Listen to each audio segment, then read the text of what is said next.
Welcome back, Titans, to another episode of EMS lecture series for SPC's EMT and paramedic programs.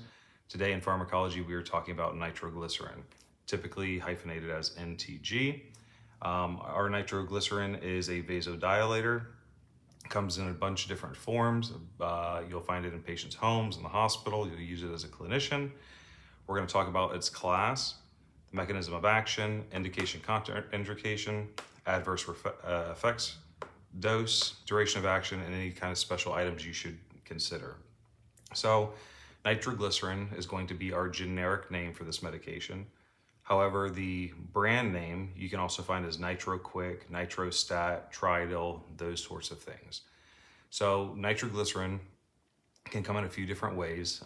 You'll see patients at home that have a history of MIs or angina, and they'll have a small brown bottle with tiny nitroglycerin tablets in it that the doctor tells them to put under their tongue if they start experiencing some chest pain.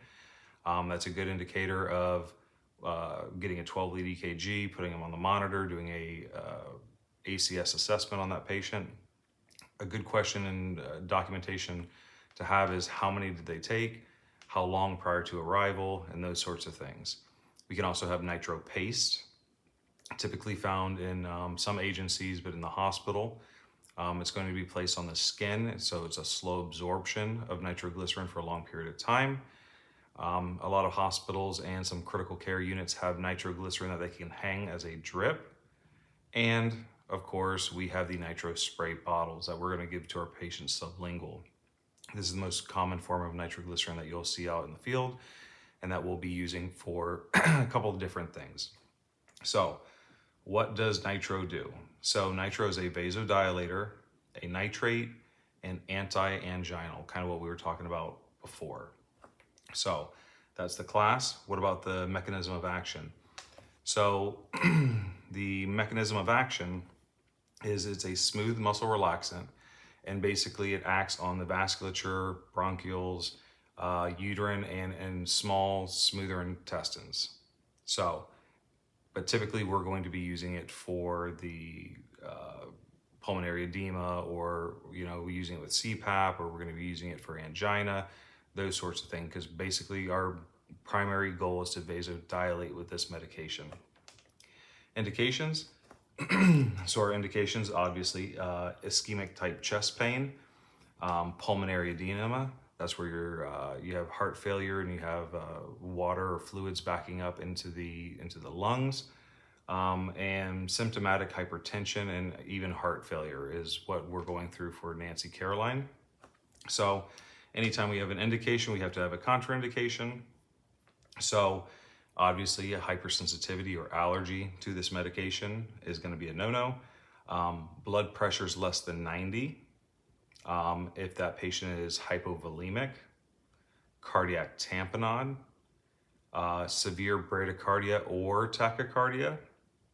Okay, if they've used any ED, erectile dysfunction medications in a certain amount of time, and there's anywhere from 24 to 72 hours, depending on which literature you're reading, that's a good question to ask your patient prior to delivering this medication. But we've done our sample and our OPQRST, so we're all good.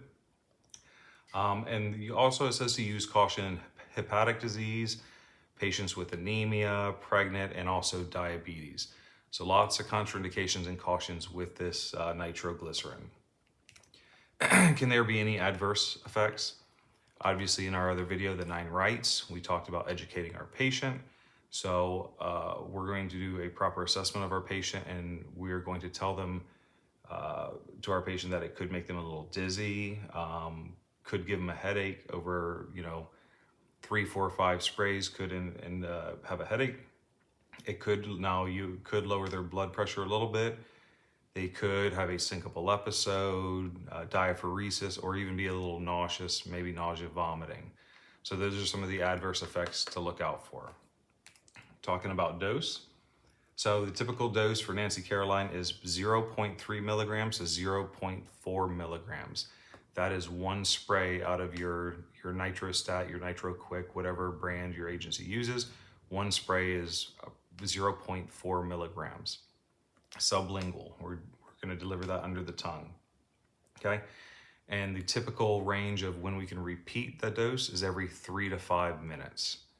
And it changes a little bit if you have a congestive heart failure patient and you're applying CPAP, but we'll do that in the CPAP video. We'll go over more on that.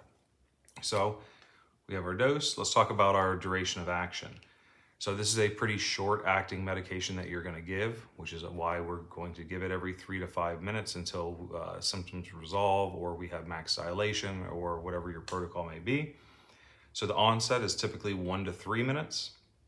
Our peak is about 5 to 10 minutes, and then the duration of action inside the actual patient is about 20 to 30 minutes, which is why if a emergency department wants to keep them max dilation for a long period of time, that's why they're going to do the paste or the drip or something like that, so they don't have to continue to spray the patient sublingually every 3 to 5 minutes.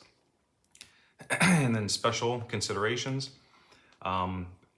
Pregnancy, it's a category C, and it's not typically recommended in pediatric patients. So keep that in mind.